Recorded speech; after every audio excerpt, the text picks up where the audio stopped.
In Cambuur zet een goed uiteindje in VVV, Juster, want dit is al in de derde minuut een mogelijkheid voor Martijn Barto. De vraag is, wordt er nog onder iets koffert terug Yoshida, de centrale verdediger van de Venloenaren.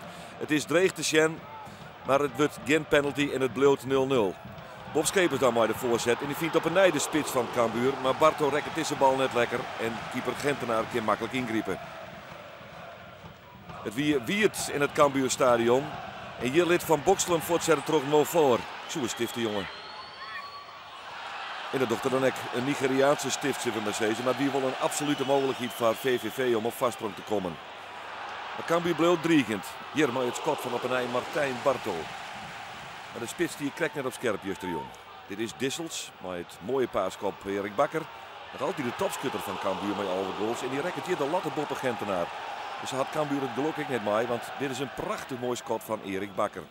En zij bleut na 44 minuten 0-0. Maar Cambuur zet terug in de tweede helft. Op dat zwier te bespieden veld is het hier Bob Schepers die toch een aardig schot loslid. Giet een meter kan jonken de peel.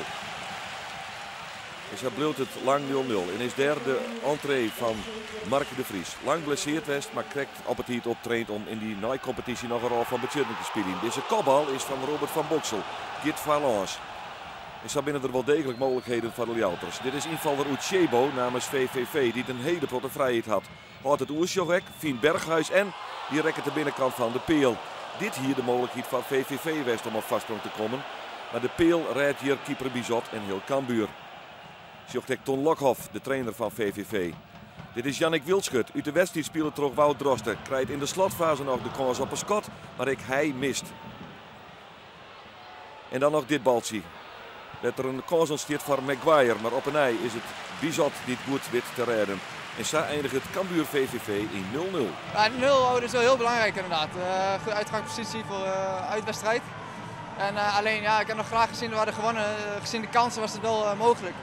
En ja, dat is toch jammer, want als we dan uitverliezen dan denk ik toch van ja, thuis hadden we ze moeten pakken. Maar ja, met al is het toch 0-0.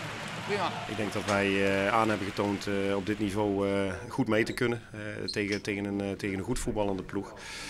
Die we bij tijd en wijle onze wil hebben opgelegd. Ja, op het moment dat er niet meer in zit, dat je zelf niet scoort, moet je ook zorgen dat je geen bal tegenkrijgt. En dan is 0-0 het maximale resultaat.